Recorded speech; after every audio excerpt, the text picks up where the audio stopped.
Welcome, everyone, to the PFF Fantasy Podcast IDP edition. I'm your host, John Macri, fantasy analyst here at PFF. And it's going to be another great show today because not only are we getting ready for the fantasy playoffs, but I have a fantastic guest joining me today from Fantasy Six Pack. The very cool, very smart Mace Riney is in the house. Mace, thanks so much for coming on, man. Yeah, hey, thanks for reaching out, finally linking up. I've always listened to the show, or at least this year I've been rocking with you guys. So it's really a true honor to come on, and not only just in general, but the week that playoff starts.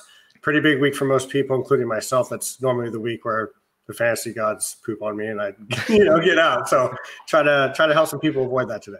Yeah, we're going to try to avoid the poop showers from the fantasy gods this week, hopefully, because I hear you, man. It happens. I know I'm at least in a lot of leagues, and there's always at least a couple where you just can't believe that you lost a certain way, but it's bound to happen. So the best we can do is get people prepped and ready and give them the information that we have available to us and help them set their lineups to the most optimal way. And that's what we're going to do today. So we're going to go game by game as usual. We got a full slate this week, no more bye weeks.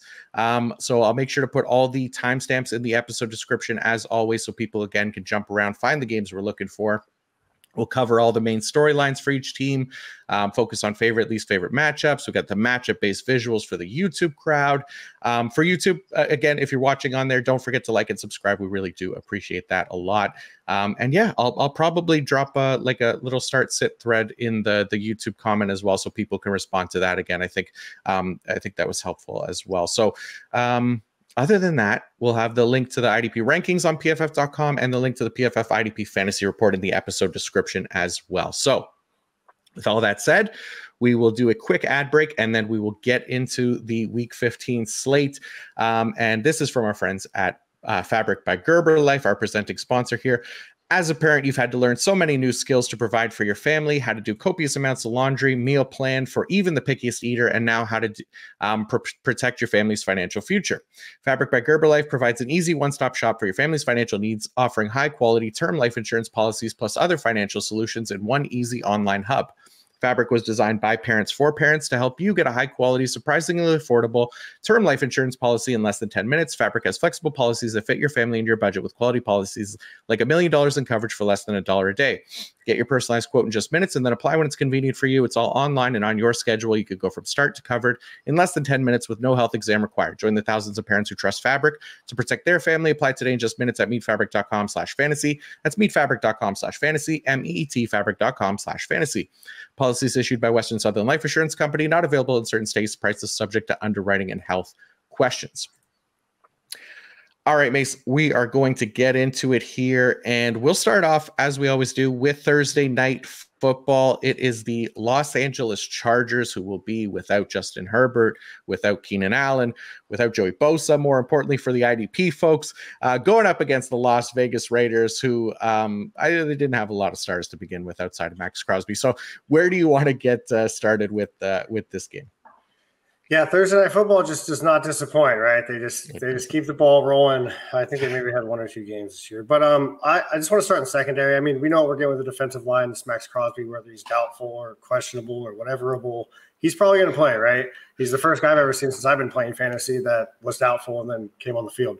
So we kind of know what we're getting there. The linebacker Spillane, I feel like, is a start. Diablo in certain cases. But with there's 11 games, he's done fairly well this year tackling and whatnot. But I want to kind of go on to the safeties. Trayvon Mulrig, he's actually kind of been a silent sleeper going through, getting some tackles and stuff this year. A lot of people looking at Hobbs in true position leagues, and rightfully so, but at the same time, looking at Mulrig, his numbers aren't bad. He's fairly decent in coverage. He's even getting a couple of pressures this year. He's got a sack as well. So if you're starving on the waiver wire, even though I know we got a full slate this week, still kind of look his way, DB2, DB3.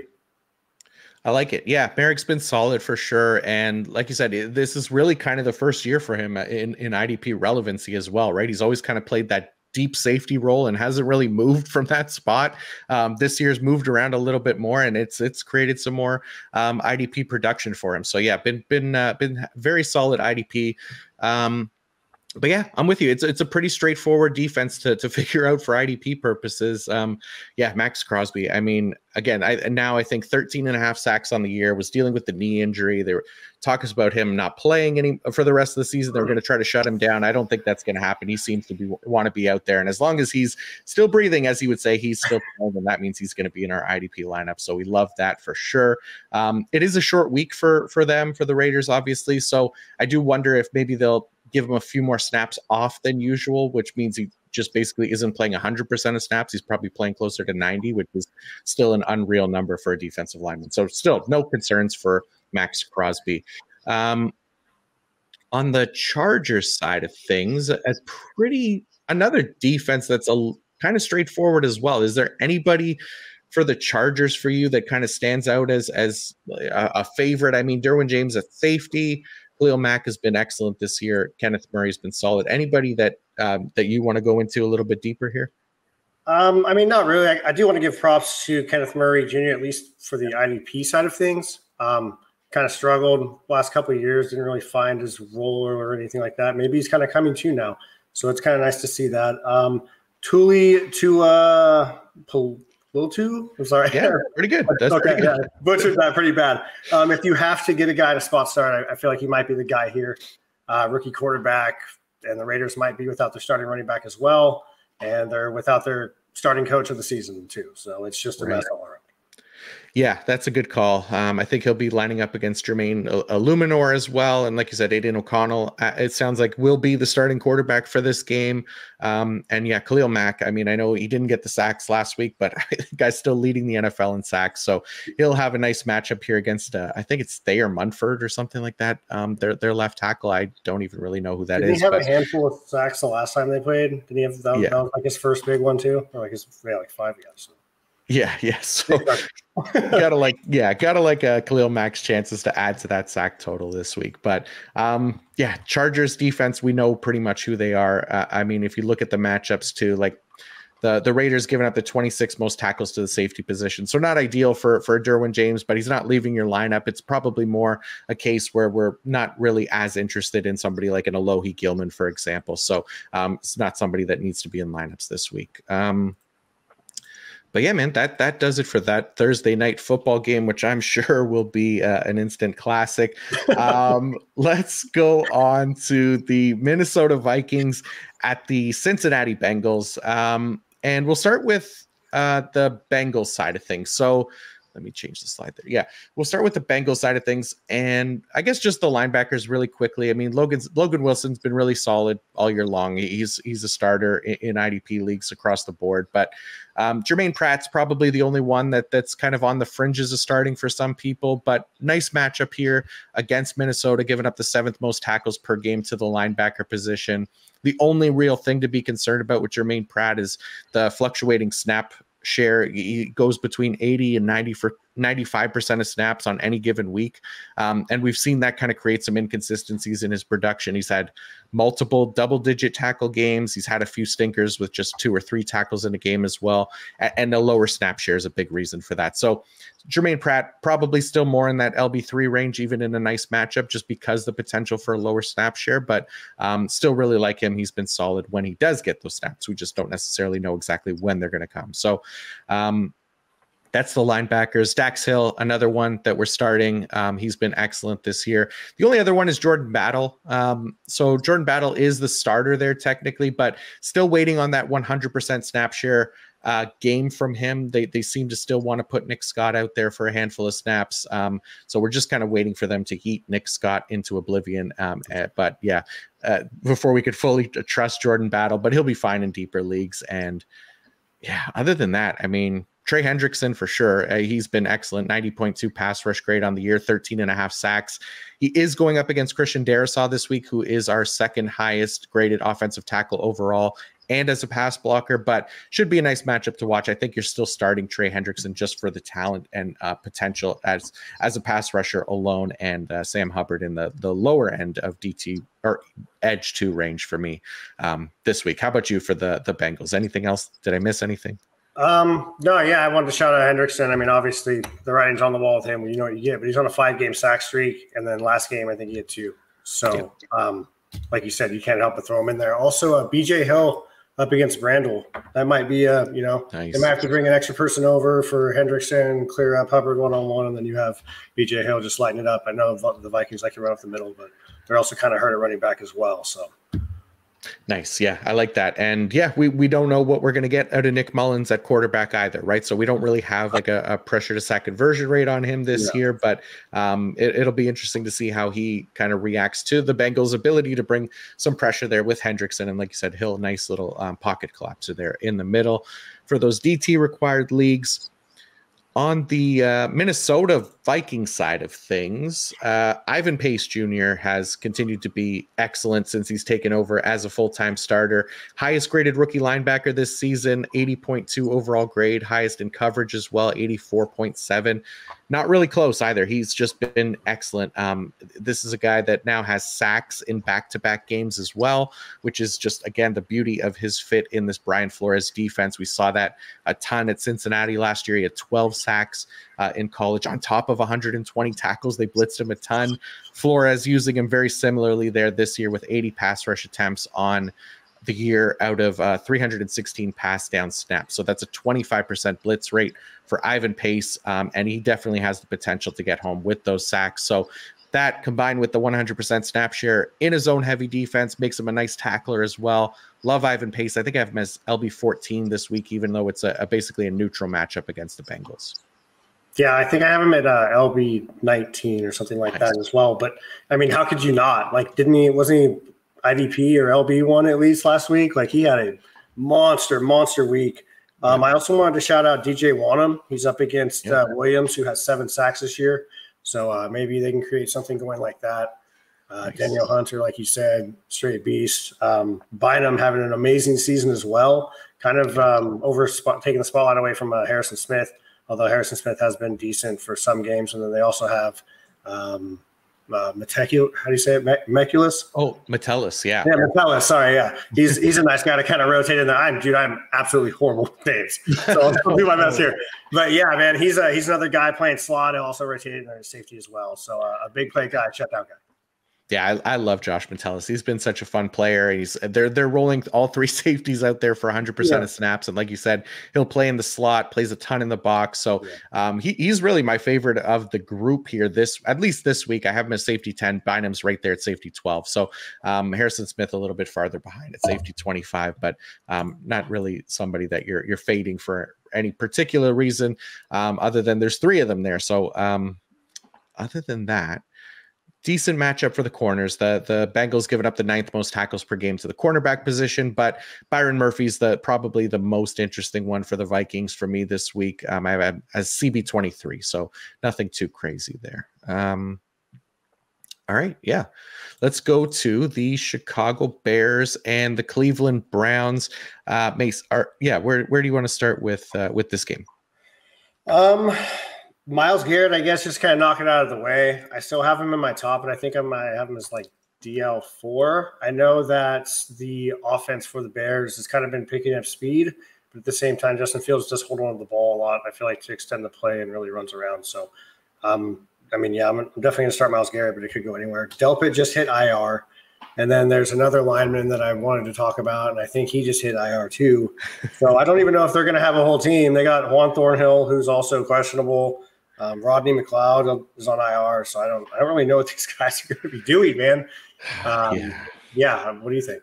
Yeah, it sucks that Delpit is on IR because he's been really solid this year for us for IDP purposes. And yeah, Juan Thornhill also out. So it's basically, I think Ronnie Hickman and DeAnthony Bell are the 2 backup options there for the Browns. So DeAnthony Bell, I would assume, is going to be the guy to play the Grant Delpit role, but it also depends on if Juan Thornhill is going to play. If Juan Thornhill plays, then it might be Ronnie Hickman that plays that role. So a couple guys to keep an eye on there for people that are in those deeper leagues and maybe need a replacement And like you said, yeah, Myles Garrett, I know he's gone, I think, what, three weeks without a sack, but he did have a sack on the 2-point conversion attempt last week, but it doesn't count in the IDP scoring, which is a bummer. It's not technically a play from scrimmage. It's essentially a no play. So any kind of defensive stats that we get from there, they just don't count, which is a bummer. But he was amazing last week, 92.1 pass rush grade with 7 pressures. The shoulder doesn't really seem to be an issue for him. And like you said, Justin Fields, 20.5% pressure to sack conversion rate, because he does like to hold on to that ball quite a bit longer. So yeah, it might be a chance for Zadarius Smith as well. I know you were going to mention Obo Okoronkwo. Doesn't seem likely that he'll play. But yeah, other than that, the linebackers are the last bit here, because JOK averaging 90% of snaps over the last 3 weeks, which isn't bad for him. I'm skeptical, right? Because the Browns linebackers, it changes week to week, and we've seen some consistency here, but we've also seen them pull the rug out from us multiple times. So that's the only thing that has me worried here for JOK and starting him. But fine in that kind of low end LB3, LB4 range for those deeper leagues. I'd still trust them. But do you have any more confidence in the Browns linebackers than I do this week? No, man, they change them out like underwear, and that's just how it's going to go. If anything, I honestly like Ronnie Hickman Jr., Ronnie Rocket this year from Ohio State. Yeah. I think, not this year, sorry, this week. I think he might come inside and make some splash plays. Nice. I've not really seen Bell play, but yeah, aside from that, hopefully that defensive line can create some havoc. Yeah. They're going to need it. They need help. They're banged up as hell. Yeah. It's crazy right now. So yeah, they're still pushing for the playoffs too. But on the Chicago, oh wait, I got the wrong slides up there. So I'll have to switch them up. But on the Chicago side of things, TJ Edwards coming off a quieter game. I think he had a 4-tackle game last week, but nothing to be concerned about for him. He's got like 131 on the year. Plus, he has the best playoff schedule remaining for linebackers, him and Tremaine Edmonds. So both these guys should be locks. I did put that together. It has this one. I'll put it up on the screen here for the YouTube crowd. It's a little bit tough to see, so I apologize. I'll post it on Twitter, the updated version on Friday, just to get a sense of how these numbers look with the Week 14 tackle numbers included in there. But it shouldn't change too much. Chicago should still have the top schedule remaining for the linebacker tackle opportunities. But yeah, there's not a lot of stuff to go over for the Chicago Bears here. Is there anybody for you that you wanted to talk about specifically? Montez Sweat kind of knew when he got traded over there that he was going to, so not like growing pains for him, but the other people around him. He doesn't have Payne and Allen in the center anymore. He's got Dexter and Jones, I believe. So, and then Billings as well, like you were saying. So, I don't know. I'm not really sure, because the Browns have Thompson Robinson. Is he going to throw the ball? Is he going to run it? Are they going to convert third down? So then the linebackers might be stuffed on that. I don't really know. Yeah, it's a little bit concerning, I think, for Sweat. Like it doesn't necessarily have all the pass rush metrics that, make us overly excited about wanting to put him in lineups. And he's been solid, even coming to Chicago here. But I think I have him as edge 25 this week, so I'm not all that excited for him either. But yeah, Yannick Ngakoue, his season's over now as well. Jaquan Brisker was excellent. I think we highlighted him last week as a really nice matchup, and had 17 tackles or something like that. It was just like a huge blow up game for him. Yeah. This week, decent matchup again, above average at least. The Browns giving up the 11th most tackles per game to the safety position, so that's at least nice for him. Anybody else from this game, or you want to move on? I mean, I wish we could talk about Sanborn, but there's no reason to. Yeah, there is really, there's again, I love these straightforward defenses. It doesn't get us thinking too much. We kind of know what we're getting from them at the same time, but they're also kind of boring at the same time. So we'll move on to the Denver Broncos at the Detroit Lions here. And let's start with actually Brian Branch, because this one, I think a lot of people had questions about last week, because he only played 52% of the snaps. So that ended up being 37 snaps for him. And This was definitely concerning. It wasn't an injury related thing.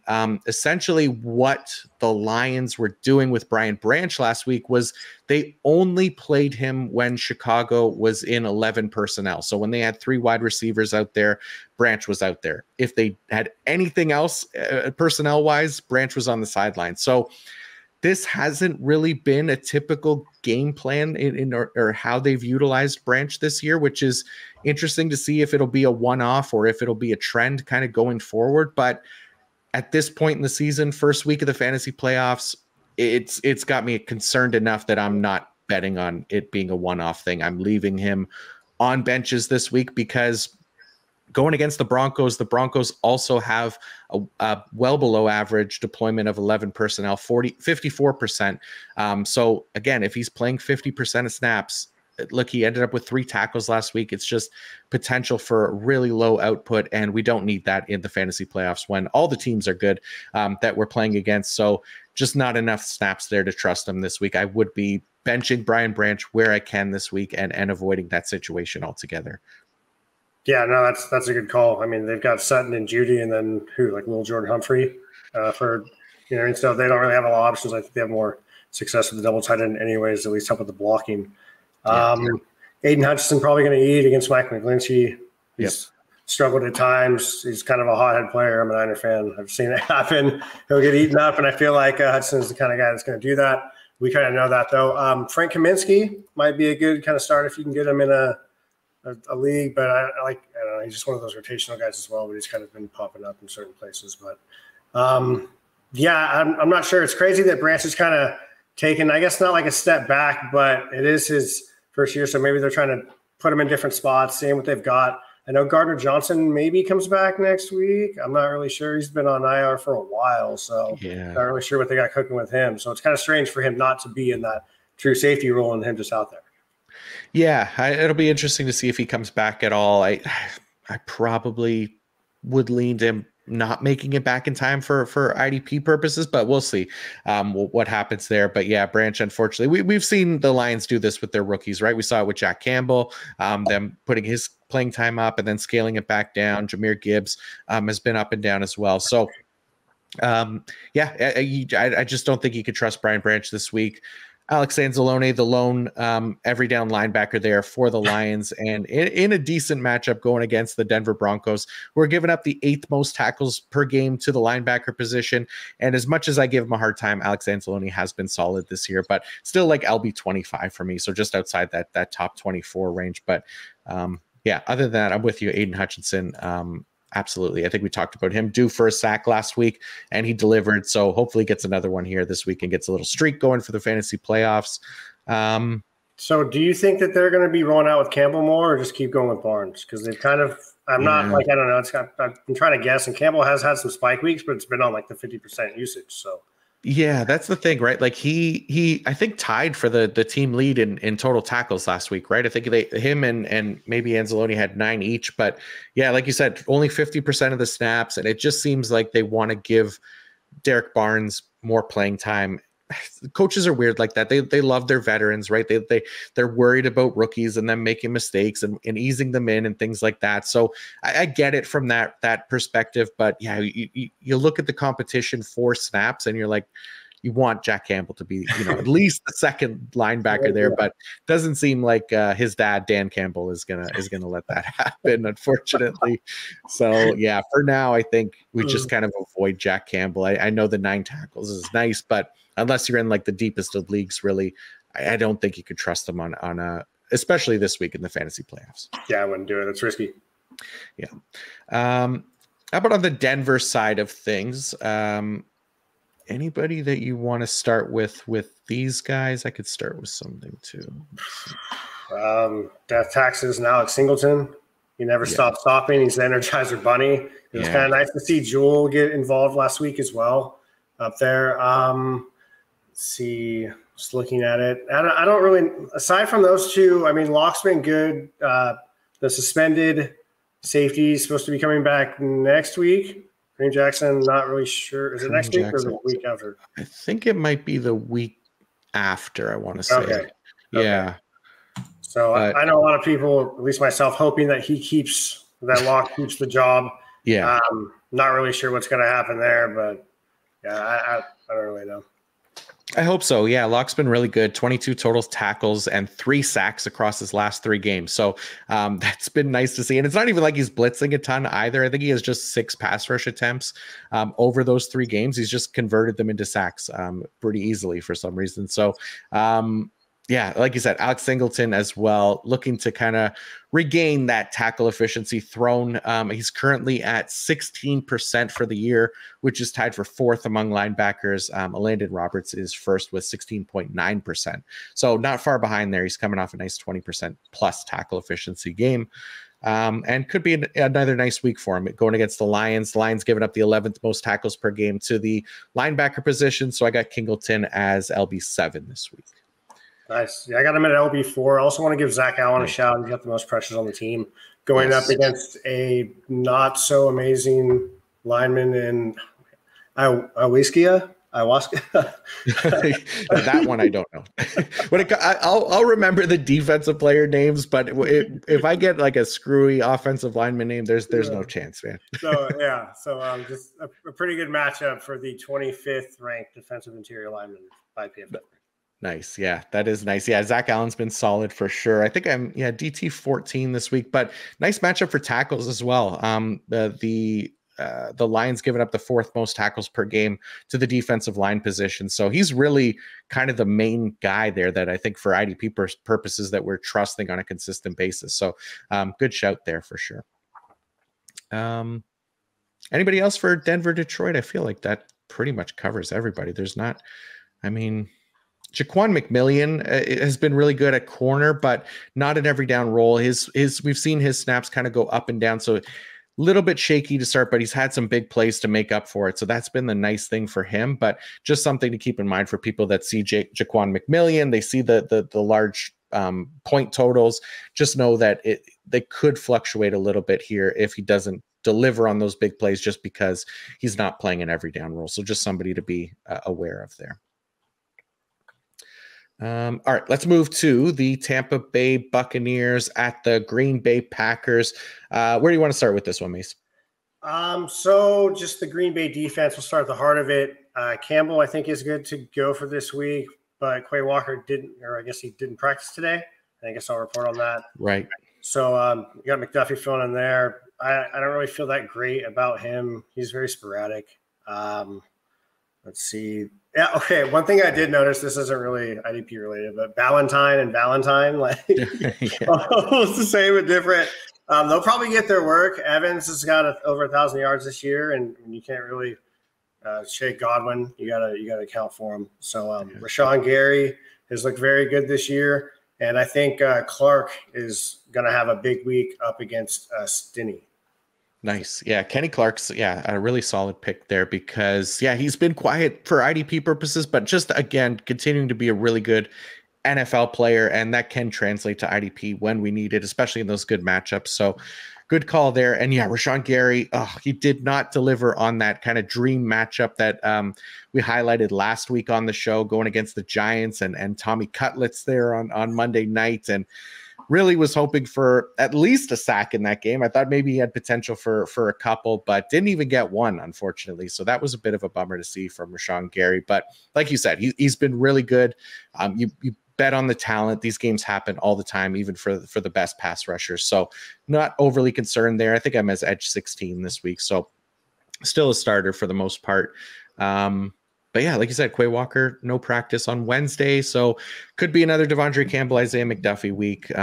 Tampa Bay giving up the 21st most tackles to the linebacker position. So below average matchup, not something that we're overly excited about there either. On the Tampa Bay side, we I keep skipping a slide here. On the Tampa Bay side, they're also dealing with injuries at the linebacker position because Devin White missed last game. He got injured before that as well, but didn't practice on Wednesday either. So Levante David is back in. He played last week, but we also saw KJ Britt play over Servassier Dennis last week. So KJ Britt would potentially be the next man up here for the Tampa Bay Buccaneers. Linebackers probably going to be close to an every down role. which again, it's not the best matchup. The Packers giving up the second fewest linebacker or tackles per game to the linebacker position. So not like dying to put KJ Britt into lineups, but in leagues where you'll take an every down linebacker, KJ Britt could be somebody that makes it into starting lineups for those deeper leagues. So that would be probably the key shout out here for this one. But anybody else on Tampa Bay that you'd want to go into? Diaby. He's been doing somewhat decent. And I guess the right guard's probably the weakest part of this line. That's where Vita Vea is. But just the interior to outside of the line actually hasn't really been that bad this year. So kind of look at them. Aside from that, though, Winfield, you're going to start him no matter what. That's really all I've got. Because all right, let's see. You got J.J. Russell, who had a game. KJ Britt's been in 7 games. Devin White, 11 games. Cam Gill outside, 7 games. Levante David, 11. Soroka Dennis, 6 games. So I'm not going to touch it, man. Yeah. No, I don't blame you, man. And again, like you said, it's not the best matchup either for the linebacker position as far as tackles per game go. So you're not desperate to put any of these guys in there. If you are, then I probably lean KJ Britt, then Servasia Dennis, and then after that, I mean, I really hope there's other options for you, even in those deeper leagues. But Antoine Winfield, definitely a starter. Diaby, he booted Joe Tryon-Shoyinka out of the starting lineup, so that was good for him. And Vita Vea, Kalijah Kancey, solid in DT required leagues, but not as interested in the corners this week either. Green Bay giving up the 29th most tackles per game to the cornerback position, so guys like Carlton Davis, Jamal Dean, not necessarily must starts by any means this week. Nice. All right, let's go to the Pittsburgh Steelers at the Indianapolis Colts. And we'll start with the Steelers linebackers because I feel like it's a bit of a mess. At least it was last week, right? So Landon Roberts was looking unlikely to play last week on the short week against the Patriots. I think even Wednesday when we recorded the pod with Tom, we talked about it as if Michael Walker was going to be filling in for him, right? And ends up that Landon Roberts did lead the Steelers linebackers in snaps, but played just 81% of those snaps. And part of that probably could be due to them being on a short week, him dealing with injury as well. So they may have wanted to limit him and give him a little bit more time to heal on this kind of extended time off here heading into this week. But that's probably the main reason, but there's also a history here with Steelers linebacker rotations where they don't necessarily want to play an every down linebacker every single week, and they do rotate these guys from time to time. So it's just something that I think to be aware of for Landon Roberts. He is, like I mentioned earlier, the most efficient tackling linebacker in the league this season at 16.9%. So I still have him as like LB 27, so just outside that top 24 range because of the potential that he might not play 100% of snaps just because of the Steelers scheme. So that's something to keep in mind. But again, really nice matchup going against the Colts. So the Colts giving up the 4th most tackles per game to the linebacker position. So there's definitely upside there for Landon Roberts, but there's also the potential that he isn't a 100% snap guy, which is where the concern comes in for me. So with the LB2 role there, do you think that Blake Martinez did enough with his 21 snaps last week to kind of secure it? Or do you think Walker's going to be? Yeah, that's a good question. I still have Michael Walker in that spot. I don't know that it's going to be Blake Martinez. Maybe. Again, we talk about guys, and coaches liking experience and things like that. And he's definitely the most experienced of the group as far as guys that can hold down a full-time job. But he's also been out of the league now. He was playing Pokemon and got suspended from that. Yeah. So that's just, I don't know. I think he probably isn't quite ready to step back into a more high volume role. And especially with the Steelers, right? If it was another team where, Tampa Bay, for example, where they roll out 2 full-time linebackers, I'd probably feel a little bit better, but Steelers love their rotations. They love playing guys to their strengths and keeping them off the field in when it's their weaknesses. So that part of it has me concerned. I'm not optimistic, I guess, about Blake Martinez. Okay. What about last one, Nick Herbig?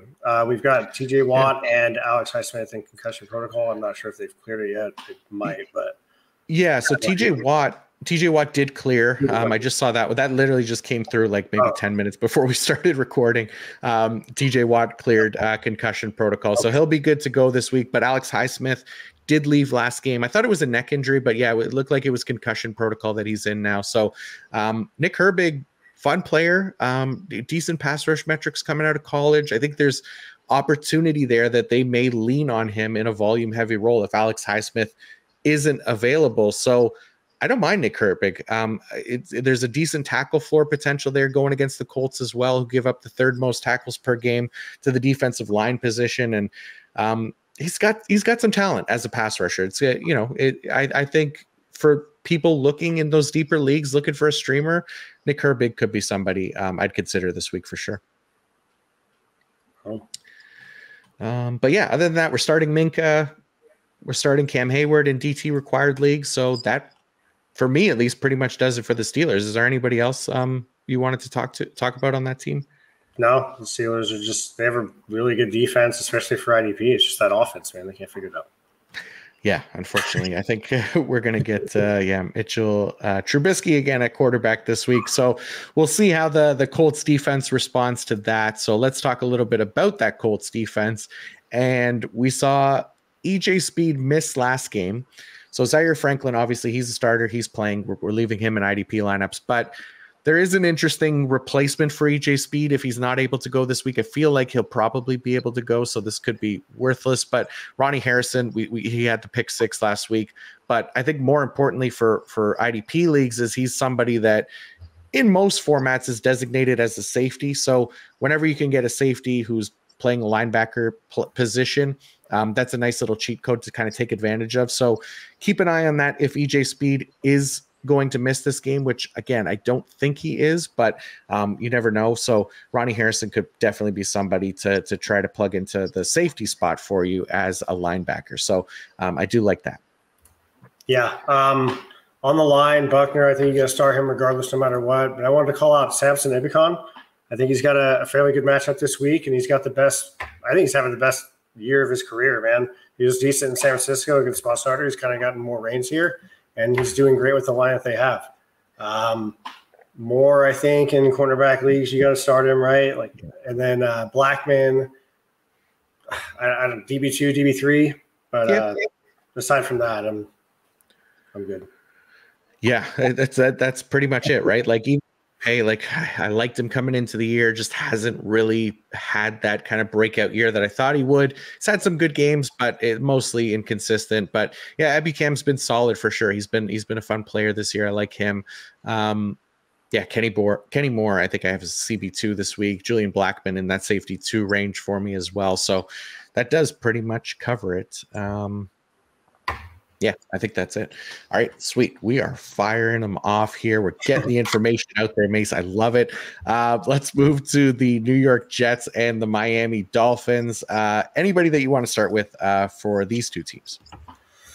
CJ Mosley kind of been down a little bit the past couple of weeks, but I feel like that's going to pick up soon for the Jets. Let's see. Hold on. Oh, I was looking at the wrong one. My bad. I don't really have much for them. They do have one heck of a rotation on that line. So their end guys are more like best ball-esque for me. That's kind of where I was getting them. It was nice to see, I think, Will McDonald kind of shine last week. We've seen Johnson do well, another first-round pick. Quinn Williams hasn't been amazing every week for IDP, but he's still one of those guys you got to put in there because at any given day he can get peed off enough to where he's going to create some havoc and get you some points. Let's see. Whitehead has been decent. I mean, a lot better than I feel like I thought he was going to be. I thought he was going to have his breakout year last year. You know, kind of having it this year. Started off the year with 3 picks and just kind of run away with it. So aside from that, I'm good. The 2 linebackers, and then just I don't know if I trust anyone aside from Williams at defensive tackle on that line, like in playoffs, just because of the rotation and they're so sporadic on sacks. So I would look elsewhere. Yeah, I think I'm with you there. Quinnen Williams definitely an option for me in every week that I'm leaving in lineups. But yeah, Jermaine Johnson probably the best option for the Jets. But even him, like I have his edge 26 this week. Tua is not necessarily an easy quarterback to take down either. He's done a decent job getting the ball out most weeks. He's had some struggles, especially last week against Tennessee for some reason. But yeah, I think like you said, Whitehead solid, putting him in. Mosley and Quincy Williams, as LB1 and LB2, have been really good. But yeah, that's pretty much it. I mean, DJ Reed, depending on the week, you could put in at corner. I am dealing with a cold, so I'm sorry if I'm losing my voice or it sounds weird for people. But DJ Reed has been fine as a cornerback option. The Miami Dolphins giving up 13th most tackles per game to the cornerback position. So potential there for DJ Reed. And like you said, Jordan Whitehead as well in a favorable matchup for safety. So like those calls. But yeah, other than that, the Jets, again, another pretty easy defense to figure out. So let's talk about the Miami Dolphins. Not always an easy defense to figure out, especially at the linebacker position. But Jerome Baker is on injured reserve. He's looking like he's done for the year. So we saw Duke Riley and David Long last week. And Riley was the one that I think – I kept trying to remember now who played more and who and who outproduced the other. So the one that didn't play as much outproduced the other one. And now I'm blanking on what it is. I usually have this stuff good to go here, but I still don't love the Miami linebackers, essentially where I'm getting at, right? So Duke Riley was the one that played the 100% snap role, only 6 tackles. David Long played 89% of snaps. So that's solid. He had the 9 tackles, but these guys, they've been inefficient all year long, pretty much. It doesn't matter if it's Jerome Baker in there, David Long, Duke Riley. So I have them more in that kind of LB4-ish range for the most part. And it's not a great matchup either going against the Jets, who have given up the 29th most tackles per game to the linebacker position. So that's kind of where I struggle with the Miami linebackers even more. I don't think outside of the deepest leagues, I'm messing with these guys this week. Yeah, the only linebackers I'm playing are going to be Chubb and Van Ginkel, and that's if I can put them at like defensive line. Yeah. Right. I mean, Van Ginkel has played a little inside this year, and I think he did decent with it, but he's just kind of been a freak on the outside, man. Him and Wilkins, that 1-2 punch, stuns everything together. So, yeah, definitely if you can slot those guys in.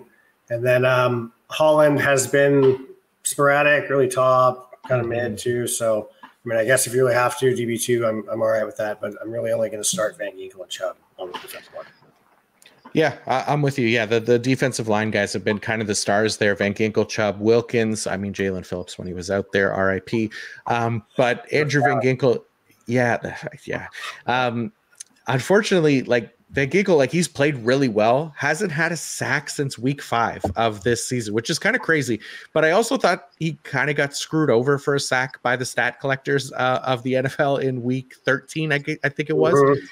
He had Sam Howell in the grasp for like 3 seconds. The refs were a split second away from blowing the whistle, blowing the play dead, and which he kind of knew. He kind of just releases him because he's assuming the play's dead. And then Bradley Chubb and Zach Seiler, I think it was, kind of grab Howell at the same time as the whistle blows. But that 100% should have been a sack for Andrew Van Ginkel. And yeah, a missed stat correction by the NFL to rile up IDP managers who had him in week 13 and didn't get those points. But just wanted to point that out because I do think it's crazy that he hasn't had a sack since week 5, since he's played so well. He has an 87.9 pass rush grade on the year, averaging 81% of the team's defensive snaps over the past 2 weeks with Jalen Phillips out. Should line up against the Jets right tackle Max Mitchell, who owns a 47.5 pass blocking grade, which ranks 71st among offensive tackles, and going against Zach Wilson, obviously, who has the 7th worst pressure to sack conversion rate in the league. So just a nice matchup there for Andrew Van Ginkel, even for Bradley Chubb, like you said, Christian Wilkins. These guys should be able to take advantage of that banged up Jets offensive line. Yeah, it's just going to be tough because the Jets don't really convert a lot of third downs, right? Unless it's, I don't know, sometime randomly. You get a couple of sporadic weeks and Zach Wilson feels like playing football. He starts doing that. But I feel like this is one of those revenge games for the Dolphins. I think they're just going to handle. Yeah, this is AFC Player of the Week, Zach Wilson. Sorry, yeah, my bad. Yeah. Got to give him credit where he's due. He had one good week, so you got to crown the guy. But yeah, no, I imagine Zach Wilson will turn back into a pumpkin very soon. But yeah, anybody else from this game that you want to talk about? No, I got no one else in that one. All right, sweet. Let's go to the New York Giants at the New Orleans Saints. And let's start with, we'll just start at the top. We'll start with the Saints linebackers, Demario Davis and Pete Werner, essentially two of the league's most inefficient linebackers in a non-ideal matchup this week, going against the Giants, who give up the 25th most tackles per game to the position. So, guys, Demario Davis, low-end LB3 for me. I know he has that sack potential, which we love, but can't convert on those every single game. And when he isn't, he's just not doing it with the tackle numbers. Pete Werner, really down there as far as tackle efficiency goes. So I have him as like LB52 this week. Just been really disappointed. Plus, he hasn't been playing his full complement of snaps either. So other than that, Jordan Howden, the safety for the New Orleans Saints, nice waiver wire target this week, coming off a pretty big game. It's not the best matchup for him either. The Giants giving up the third fewest tackles per game to the safety position. So just something to kind of be aware of there for him. He's more of safety 3 for me this week. We can't expect the big plays necessarily every week from these guys that are kind of unproven. We haven't really seen it consistently from. So just somebody to pick up off the waiver wire, but I'm not necessarily starting him unless I'm desperate this week. How are you feeling about the Saints safeties? Howden's, he's had over like 120 snaps in the last 2 games or something like that, man. You can't argue with that kind of stability. Especially you get a guy for free out of nowhere. You can slot him in as DB3 and pray. Why not, man? Maybe not this week because there's 16 games going on. But aside from that, what happened to Cam Jordan? I can see like his PFF grade's really good, but it really seems like Granderson's the only one eating it. Yeah, so Cameron Jordan, he is dealing with an ankle injury, so I think they've limited him the past couple of weeks where he's played only like a quarter of the snaps, basically. So it doesn't seem like he's fully healthy. He's a guy that's getting older too, so he hasn't been nearly as effective or as efficient. He's really only been producing as like a volume-based guy in recent years, just because he doesn't have those pass rush metrics that he once did. So they've been rolling him out there in a volume-heavy role, and that's how he's been most effective for IDP. But now with those snaps kind of cut down all the way to something like 30% or something like that last week. So in that case, where I'm just not starting Cameron Jordan. It's such a nice matchup too, which is unfortunate going against the Giants, who worst pass blocking unit in the league. We got Tommy Cutlets back there, who still has the highest pressure to sack conversion rate in the league, but I'd much rather start Carl Granderson this week, even though he is going against Andrew Thomas, their best offensive tackle, who has the 10th best pass blocking grade among the tackles in the league. So that's the only concern, but Granderson's been awesome. He's been able to deliver for us and been able to convert and produce. So I don't mind putting Granderson in. I think I'm his edge 12 actually this week. So I really like Granderson. I'm just hoping for a Demario Davis sack, man.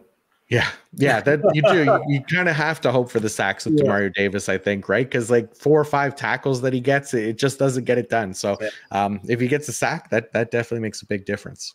Yeah. How about on the Giants side of things?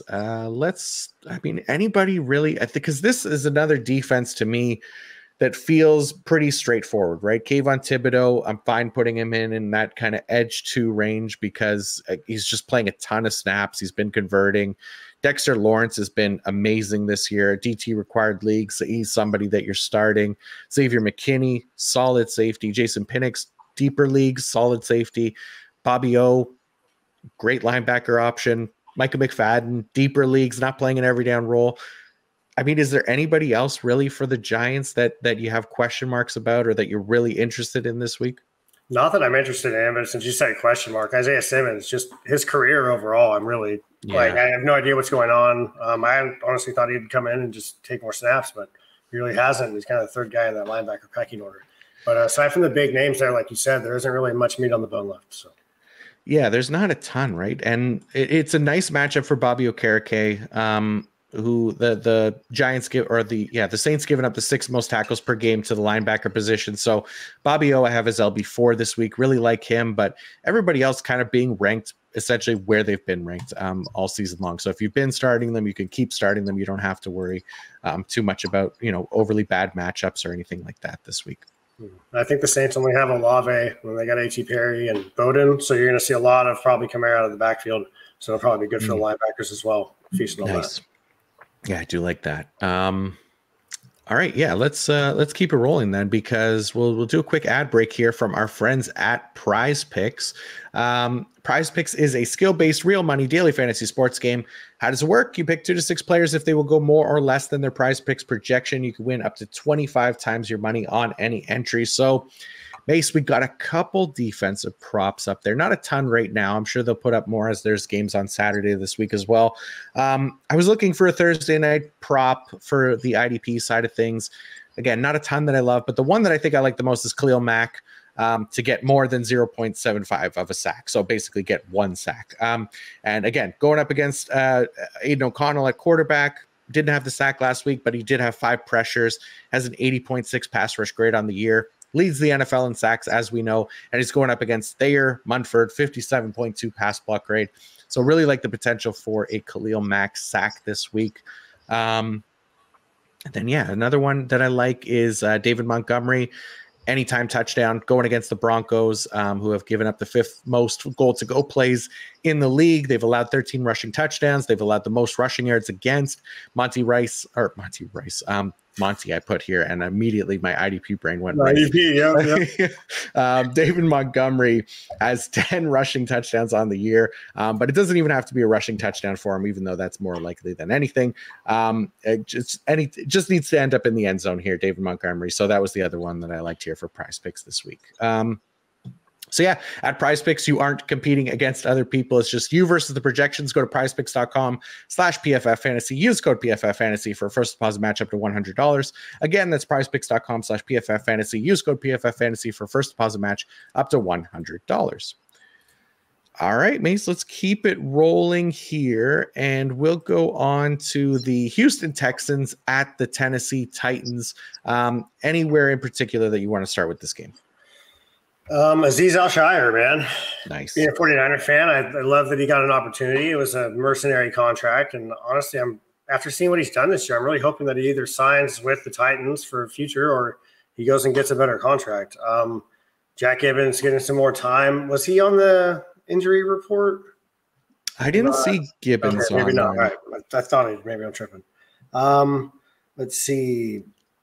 Steven Nelson is a cornerback streamer if you want. He's got 60-plus snaps in the last 4 games. Sporadic tackler. Maybe Will Levis tries to let it fly a little bit because it kind of worked for them last week. He had over, 300 yards. Was that like the first time in his career, I think. I don't know, kind of a free game there at the end. I thought that last Mostert touchdown kind of sealed it for the Titans, but they ended up rallying and coming back. So just doing that. Let's see. Harold Landry had a 3-sack game on Monday Night Football. So, I mean, not that that's the same song and dance, but you kind of expect him to perform.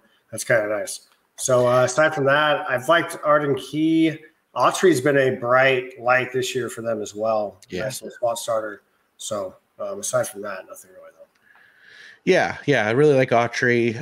Landry, like you said, he should at least avoid Laramie Tunsil this week. So that's a nice thing for him. And again, there's potential there for tackles in a favorable matchup. But yeah, I do like Azeez Al-Shaair. I have him as LB16. And then for deeper leagues, like Jack Gibbons is definitely a solid pick, right? Especially with Monty Rice gone. We saw his kind of snaps dip quite a bit with Monty Rice in the lineup, where these guys are splitting that LB2 role a little bit, but went back up to that 70 to 72% role that he's been playing. And as a result, he's been pretty solid. So I do like Jack Gibbons this week in those deeper leagues. He's got a 15.3% tackle efficiency as well. And it's an above average matchup against the Texans in week 15, who are yielding 16.9 tackles per game to the linebacker position. Sorry, I am choking. Anybody on Houston that you want to talk about as I choke for a minute? Yeah, sorry. I'll be right. So kind of wanted to get into the Harris, Perryman, Jake Hansen ordeal. Their linebackers kind of been a revolving door. They've also had Tua go. So I think as of late, it's been Harris, but maybe Perryman gets more in this game. Will Anderson Jr. has just been outstanding as far as rookies go.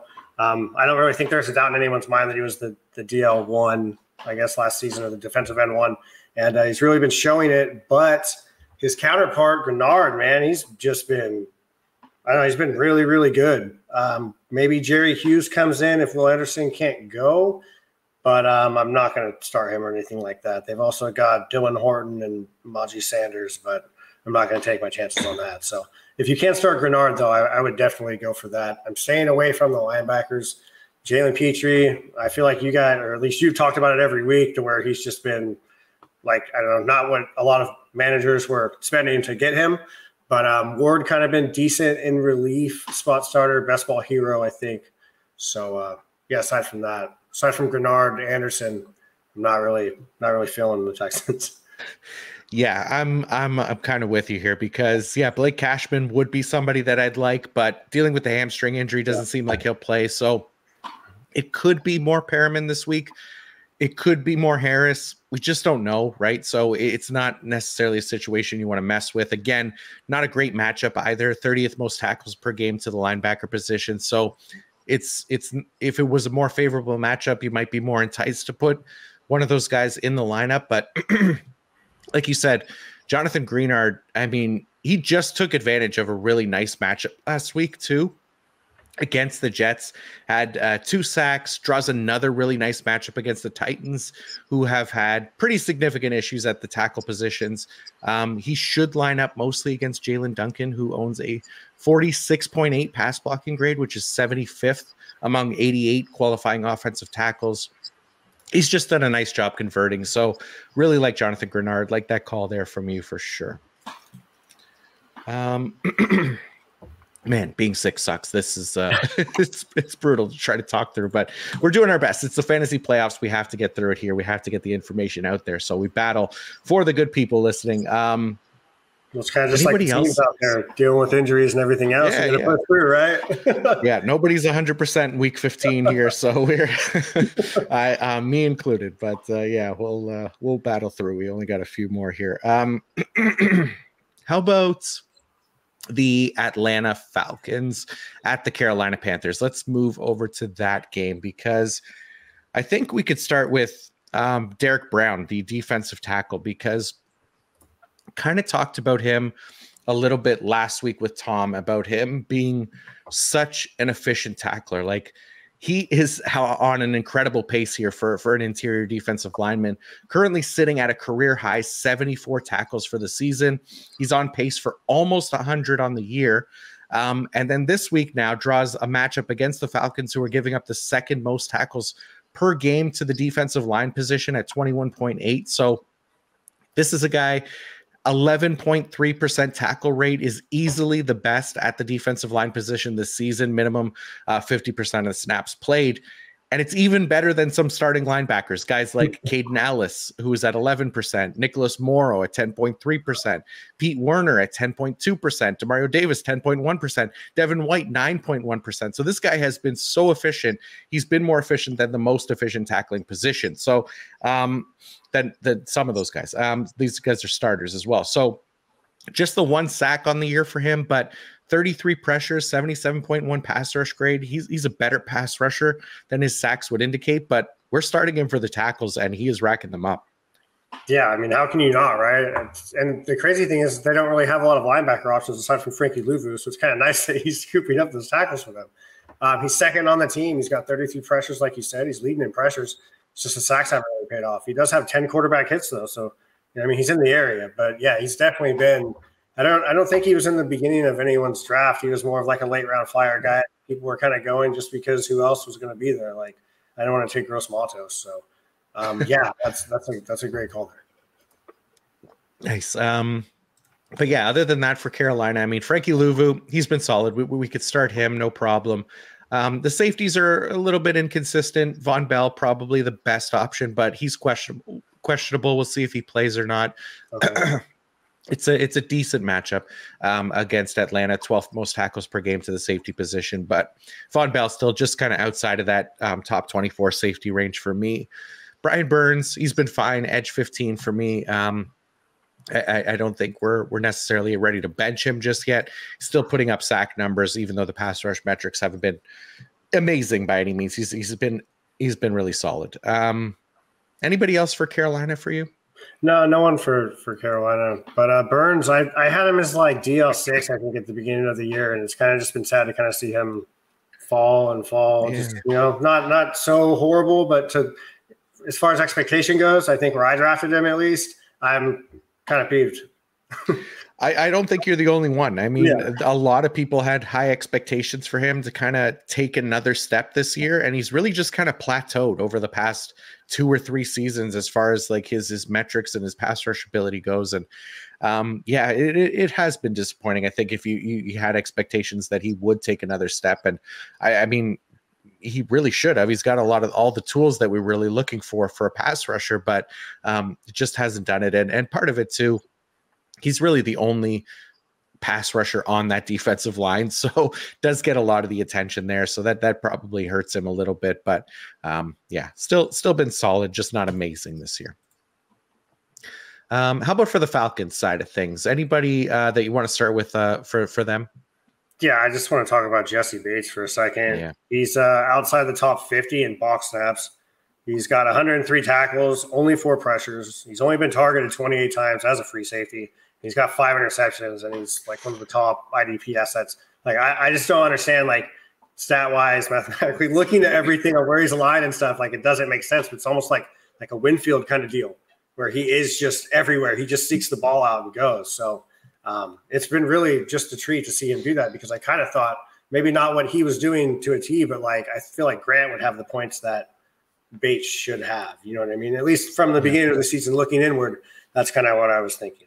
Aside from that, I don't know, because the Panthers' offense is absolutely horrible. Like, Thielen started off the year really, really hot, but aside from the rushing game with Hubbard, they really haven't had any bright spots. And then they have Bryce Young, whose favorite target in college was his running back.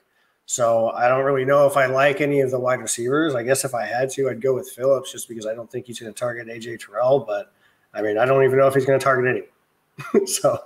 Yeah, it's hard, man. The Carolina offense has been really, really poor this year. The one thing that they have done well is allow pressure, but it's not like Atlanta's defensive line is amazing by any means, right? We like David Onyemata for DT required leagues. He's been solid. I guess Bud Dupree, like, if you're really desperate, like, this is not a guy that's an amazing pass rusher by any means, but he's playing enough snaps that maybe he falls into one this week. But like you said, credit where credit is due. Jesse Bates has just been, he's been unreal this year. Playing that deep safety position, just fit in really nicely there. He's been really efficient. So like to see that. And then at the linebacker position, Nate Landman potentially could be back this week. I don't know. I didn't see any updates on practice today, but in case he isn't, Andre Smith was the guy that stepped in last week. So could be another week for Andre Smith here, but don't have high expectations for him. It's not going to be an every down role playing next to Caden Ellis. Caden Ellis is the safer option for sure, whereas Andre Smith probably more in that LB 3 to 4 range. Again, in a non-optimal matchup here against Carolina's offense that just can't get a lot done. So it definitely limits the tackle opportunities. Yeah, for sure. I think that pretty much covers that one. Let's go to the Washington Commanders at the Los Angeles Rams. Anybody that you want to start with for this group? The sticky linebacker situation for the Commanders. I mean, their defense is already in shambles. They got the safety, Cameron Curl, like that. Defensive line, Allen is good to go. Payne, I guess, but their outsides aren't amazing. St. Juste is a target monster. Really good in cornerback leagues, so you can go with him. But I'm not sure if they're going to go with Mayo or Hudson at linebacker. I was actually hoping that you can kind of give some direction on that. I think I'm leaning towards David Mayo. Yeah, like you said, because Jamin Davis done for the year now with this shoulder injury. So I feel like they're probably going to lean David Mayo. But last week it was Kaliki Hudson, but I don't think Mayo was available for that game. So that was kind of the difference there. But yeah, it just depends, I guess. Who's going to be healthy? They're both not great options, right? They're not necessarily anybody that I want to start this week, outside of really the deepest of leagues, because David Mayo I have as the second highest ranked Washington linebacker, but it's LB 49. So again, the Rams not a great opponent for the linebacker position, giving up the 27th most tackles per game to the position. So really, it's probably a Cameron Curl, Benjamin St. Juste, maybe Kendall Fuller, and like you said, Jonathan Allen, Deron Payton, kind of weak for me for Washington. Nobody else that I really kind of want to mess with from this group. Yeah, maybe the slot, Jay Martin, if he's on Cup, but I don't really know how many targets he's going to get. They have Nakuo. Yeah, true. Yeah, there's not really a lot of options there. It was a really nice defense to start the year, but man, they've dwindled down to like nothing. Or I'm just staring at their roster here, and I'm just like, yeah, Cam Curl, I have the safety 5, and yeah, Cody Barton, I guess. It's just there's not options, man. So sorry, Washington fans, but let's move to the Los Angeles Rams.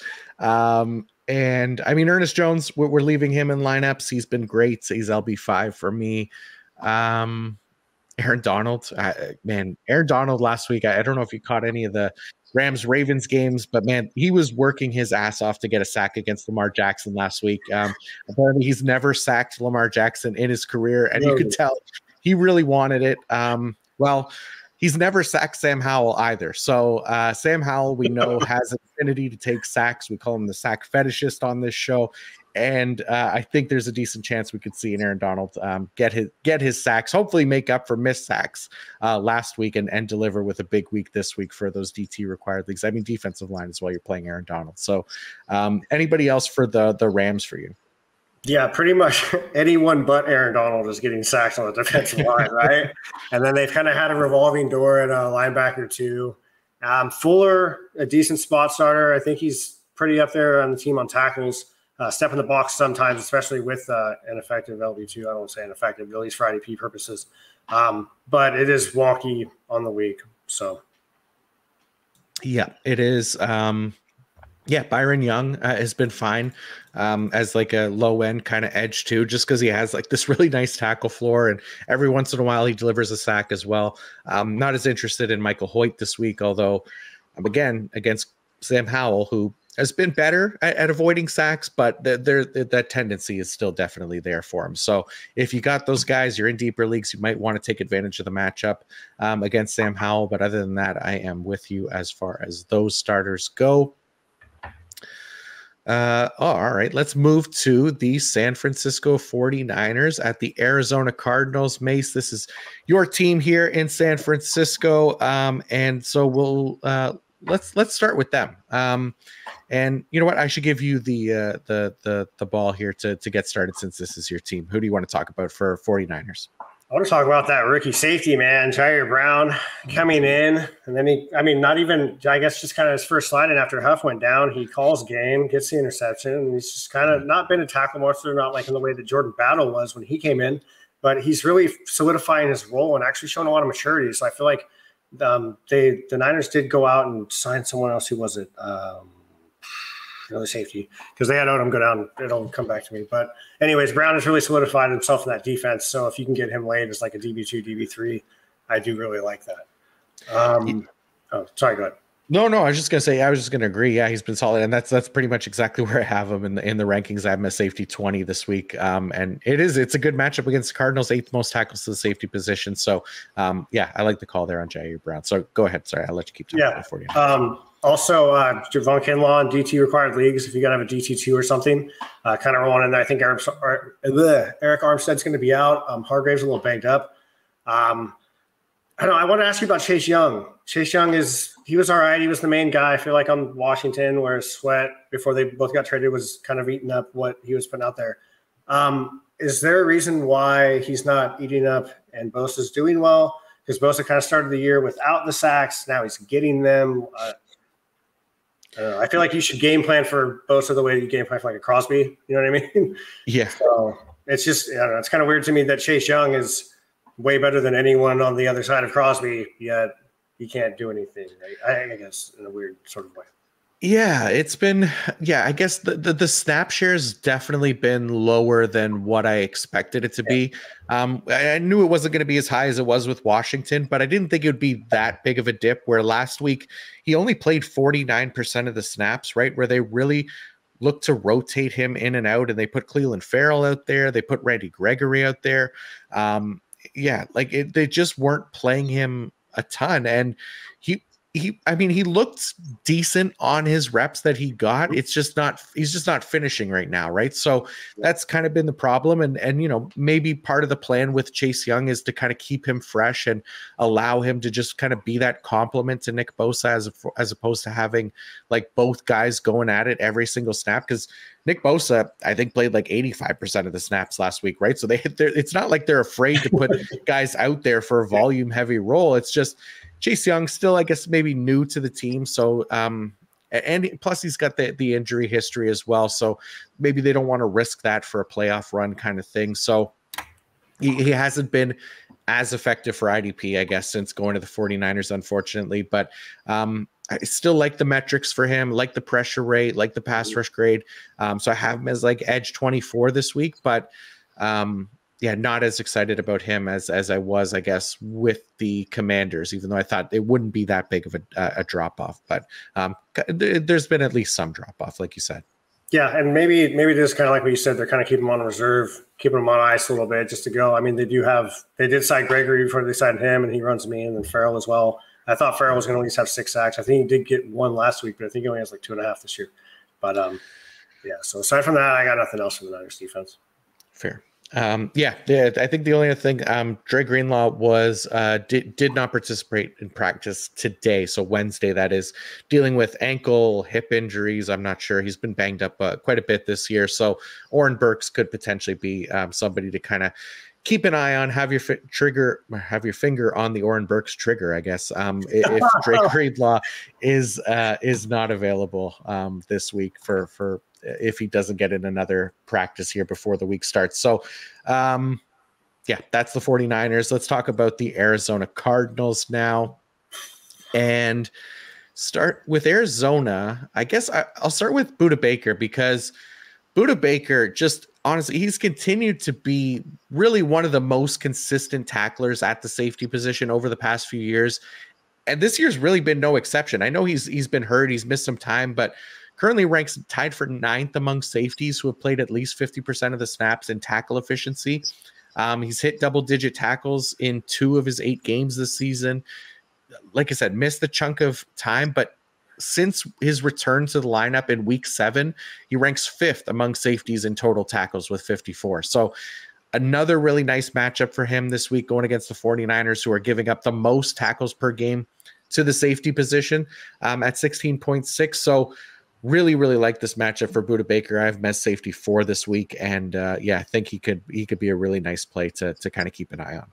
Yeah, I mean, he's definitely going to be I don't want to say the only guy on the Niners, sheet that they're going to be looking at, but he's definitely going to be the red circle guy. Like, look out for this guy.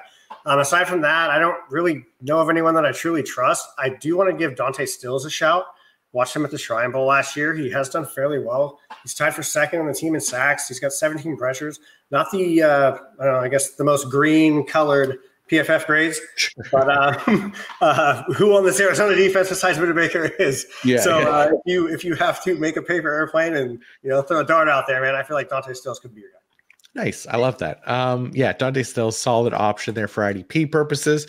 And like you said, 49ers, this is a decent matchup, at least for tackle production for the defensive line. They're giving up the 6th most tackles per game to the defensive line position. So it could be room there for Dante Stills. And it's just about trust with this Arizona defense. And really, outside of Budda Baker, Jalen Thompson in those deeper leagues, Josh Woods, I think, at linebacker is a fine option. I have him as LB 28. Like, I'm not dying to get him into lineups. But again, if you're looking for, an every down player, then that could be good enough for your starting lineup this week. And Josh Woods has been that for the Arizona Cardinals since Kaiser White has gone out. So for me, at least, that wraps up this game. Yeah. So let's go to Kansas City at New England, where I think, what happened here? I think this game was, there they are. Yeah, it was flexed. So this is why I have my stuff all out of order here. Is because Kansas City, New England was originally Monday Night Football. Now they've been flexed out of that spot. So I'll let you kick us off here with these two teams. Anybody that you want to start with on either Kansas City or New England? I just want to state that New England's defense has been really good, but Matthew Judon is still tied for first in sacks, and they've been played since week 4, right? So they're really, really struggling for defensive linemen, man. I thought maybe Dietrich Wise would take a step. Barrymore, I think, is kind of promising, but if you're looking for linemen, I think look elsewhere. Bentley, I don't really know about him, and I feel like I'd rather have the upside of Tavai if he is going to be in. But, I don't – kind of messy there for me.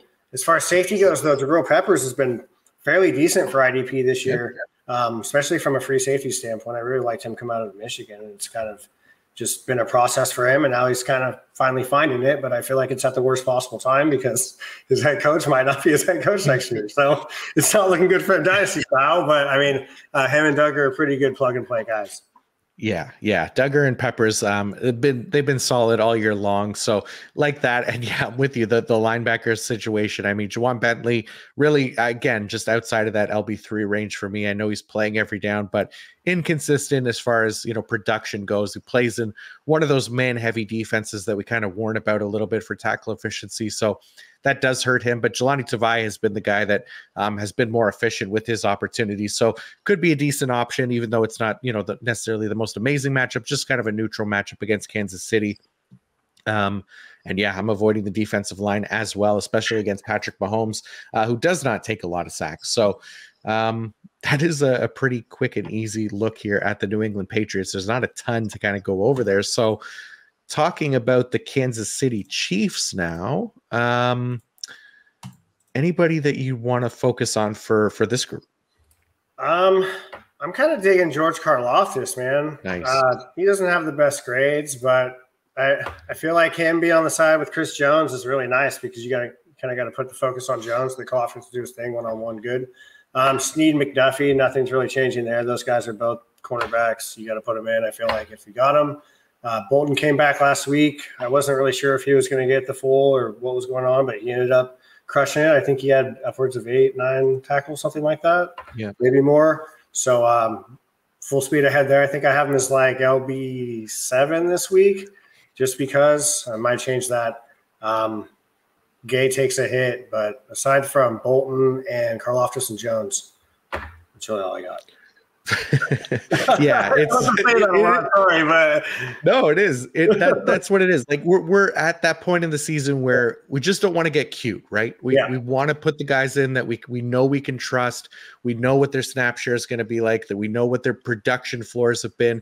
There's every once in a while you take a high upside swing, especially if you're maybe an underdog in the matchup or something like that. But for the most part, we're playing the guys that we trust, and Nick Bolton is absolutely somebody that we trust. Now that he's back in the lineup, we've seen him for a week. We could start him pretty comfortably. Willie Gay, deeper leagues, sure.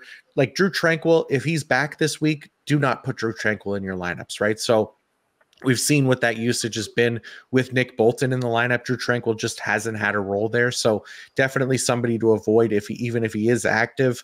But yeah, Trent McDuffie, L'Jarius Sneed, solid corner options. And like you said, George Karlaftis has been excellent. And this is a nice matchup going against the Patriots. Not a great pass blocking unit there. We got, I think, Bailey Zappi at quarterback. So there's opportunity there for Karlaftis.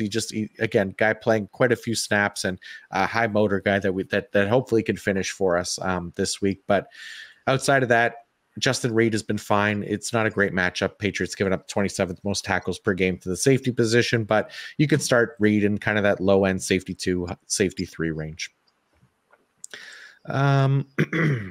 Yeah, that is pretty much it for this game.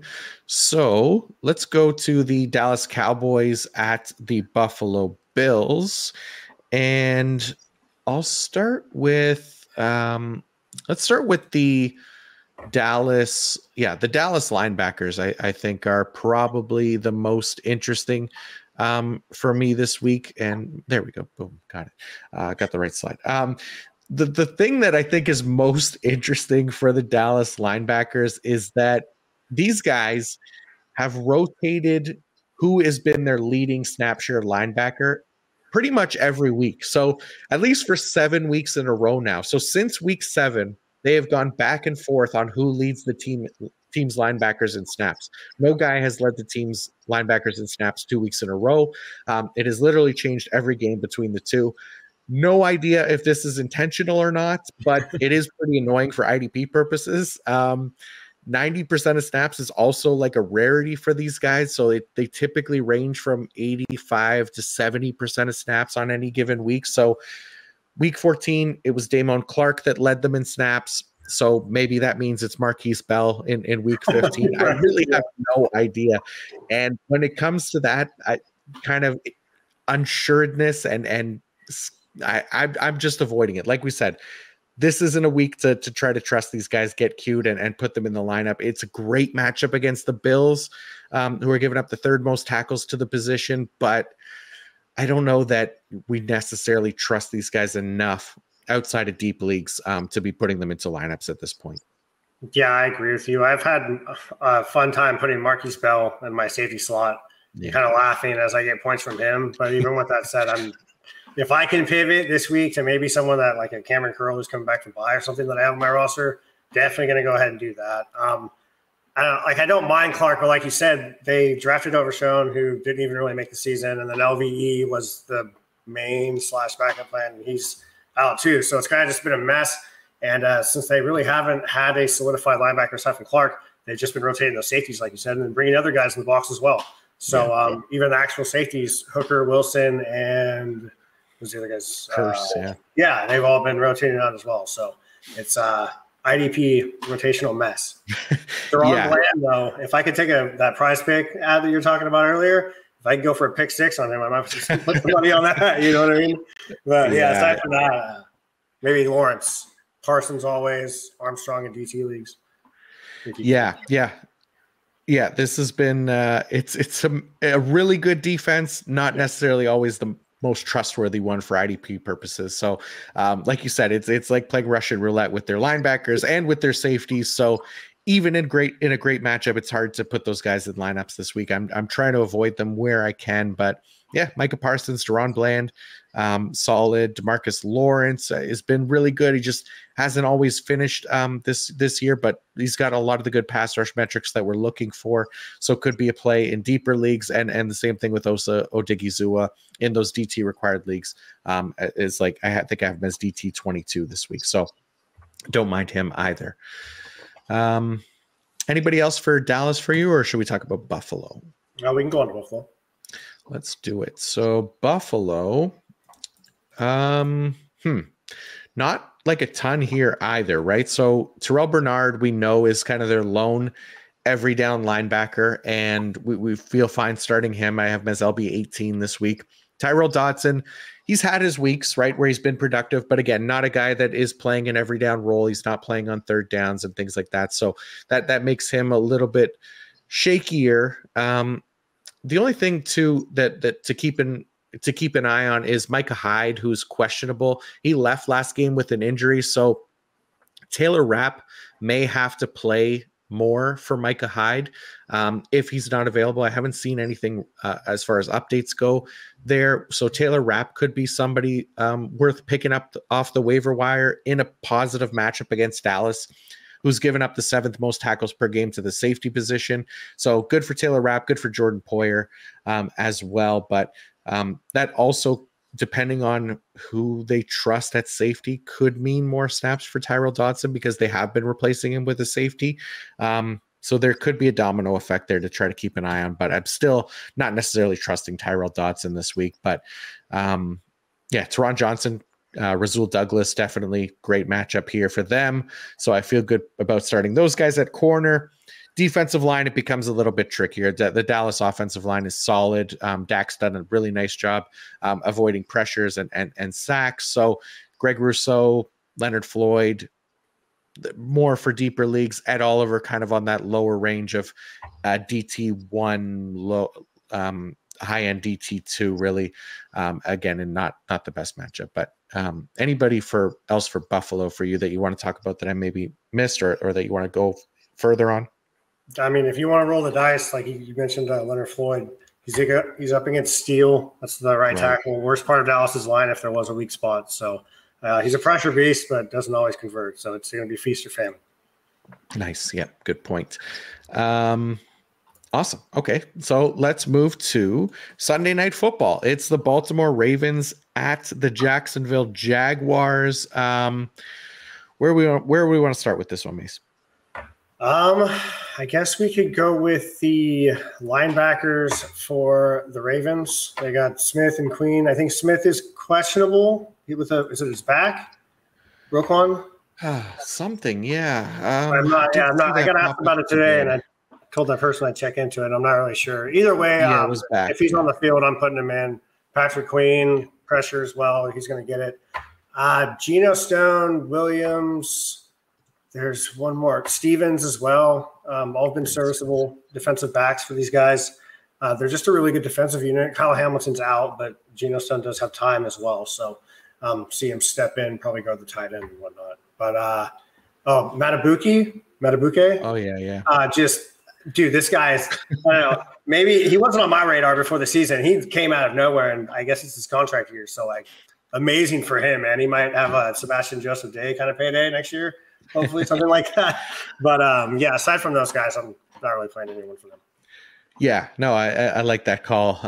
Like you said, yeah, Roquan, you were right. It was the back injury. It's one of those things too. Right? I don't know. Everybody's questionable on Wednesday, so it's hard to know how much stock to put into these kinds of things. But yeah, Roquan's LB1 for me this week. If he's playing, he's in my lineup. So going against Jacksonville as well, giving up the second most tackles per game to the linebacker position. So him and Patrick Queen definitely solid starts this week.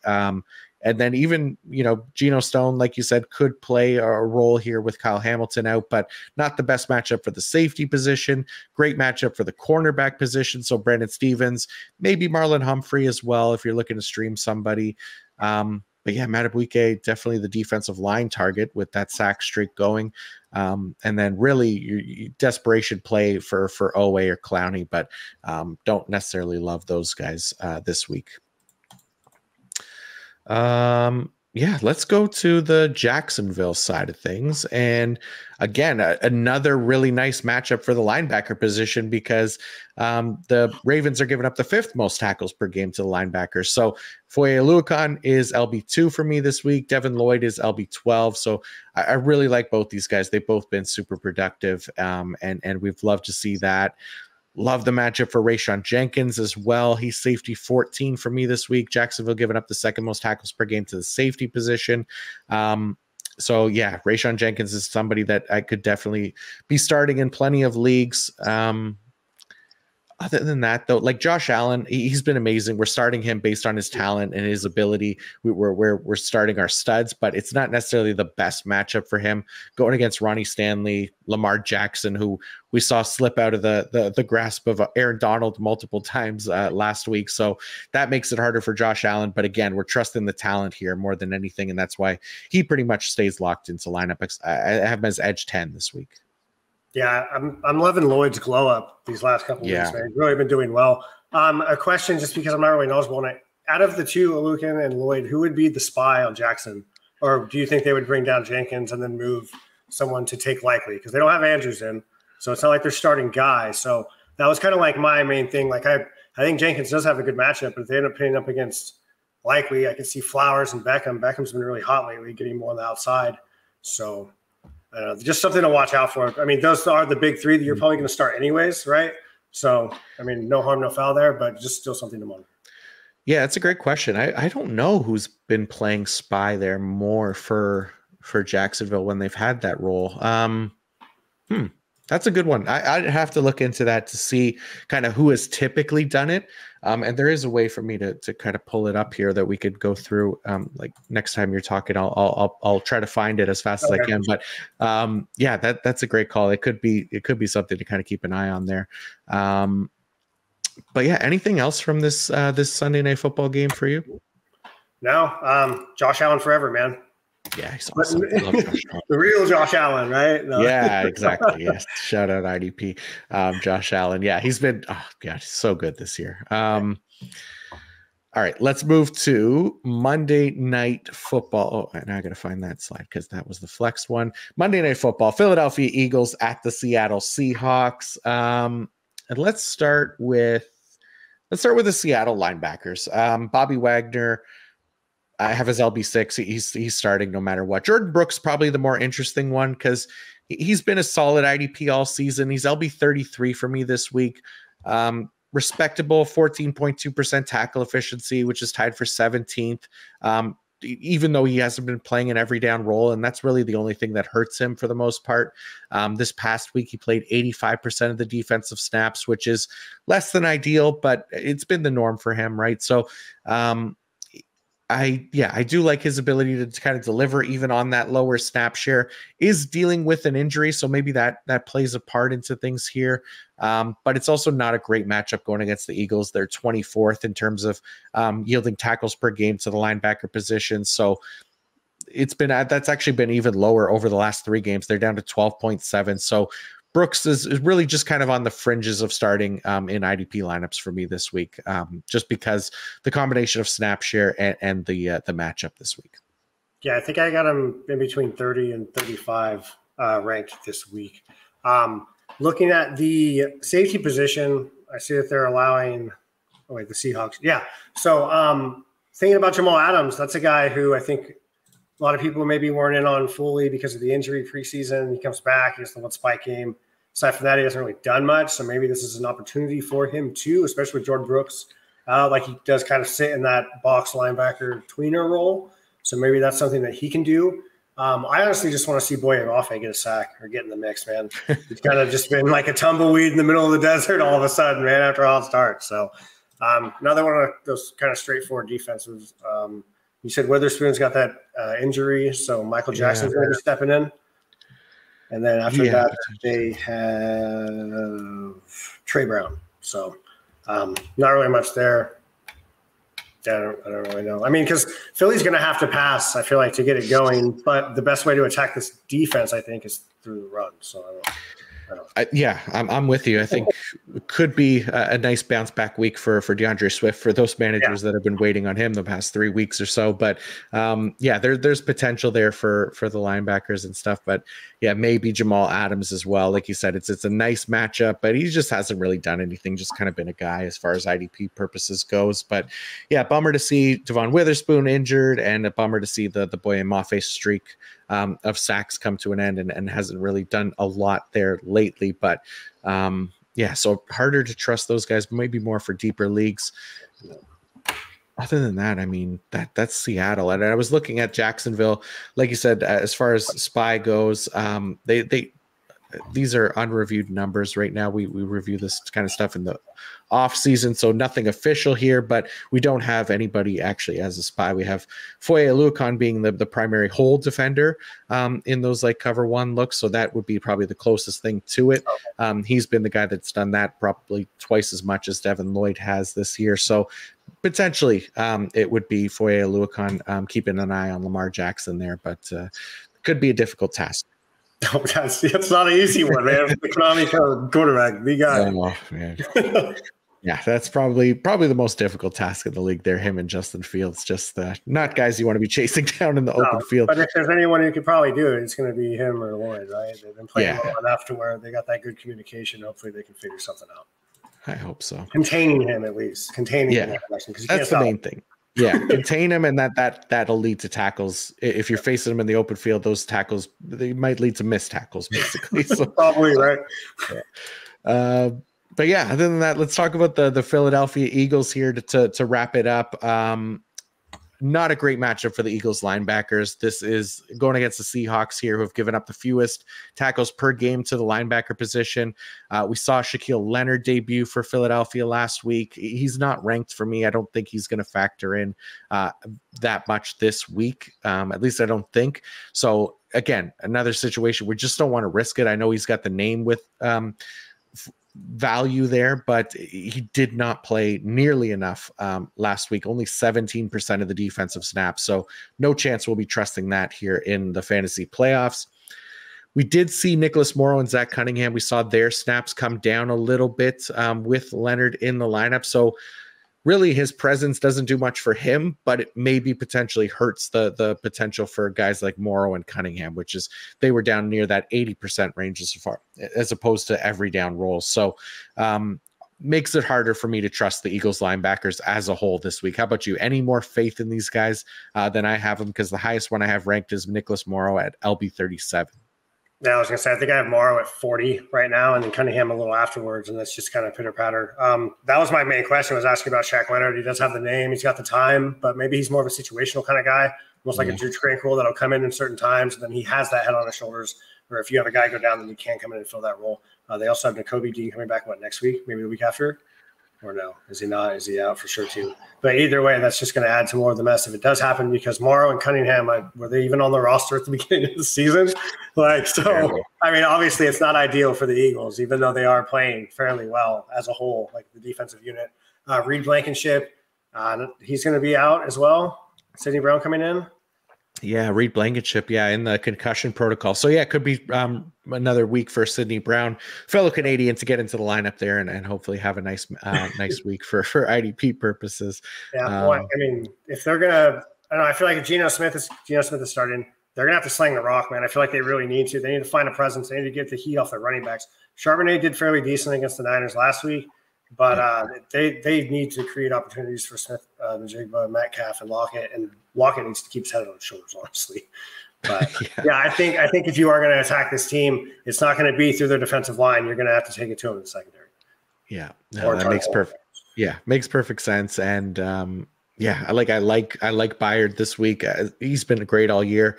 So I have him as like safety 11, and then whether it's Blankenship or Sidney Brown, I probably have him just outside that range in that safety 2 spot, inside that top 12 or top 13 to top 20 safeties for me in the rankings. And then Hassan Reddick is the most reliable Eagles defensive lineman. Obviously he's been excellent all season. He's edge 9 for me. Josh Sweat outside of that range, he's edge 34. Brandon Graham, I mean, we're really getting into deep leagues here if we're starting Brandon Graham. Jalen Carter, solid, but like DT 16 for me, so not like a must start by any means. Again, not the most amazing matchup here against Geno Smith, and as far as tackle floor goes, Jalen Carter doesn't necessarily have that to help him out either. So other than that, anybody else for this Monday Night Football game that you want to talk about? Just how happy you think Byard was when he heard the news that he was being traded from a team that was rebuilding to the. I mean, he's playing like a guy who got traded from a rebuilding team to a guy. You know what I mean? So that's. I don't really like the Eagles personally, but that's been really cool to see from an IDP standpoint, kind of revitalizing him, just getting him back into it. And now all of a sudden I had him like 20, 30-ish. Now I'm kind of considering him in the top, like from 8 to like 20 at any given time. So it's cool to see. Yeah, exactly. Like you said, going from Tennessee to Philadelphia. No, I mean, Tennessee, like they've had their competitive seasons and they're still, kicking around this year, but it's not the same thing as playing for the Eagles, right? Like they're one of the top contenders here in the NFC. So it makes a big difference, and definitely somebody that they needed. Their safety core was hurting. So nice to see that for Kevin Byard here. But man, that is going to wrap up the Week 15 slate, first week of the fantasy football playoffs. And look at us, Mace, coming in under an hour and 40 minutes. That's how you get it done, getting the information out there as quick as possible when you have all 32 teams playing. So thank you, Mace, very, very much for coming on here and just delivering all kinds of information and helping me through this week. I really do appreciate it, man. You crushed it. Can't thank you enough. Yeah, hey, thank you for the opportunity, man. I hope you give me another shot down the road, especially on a week as dire as this. I know you got a big following. So I'm just blessed to be here. I'm happy to be a part of the community. I'm always open for questions or anything like that. And anyone who's been rocking with me, thank you very much.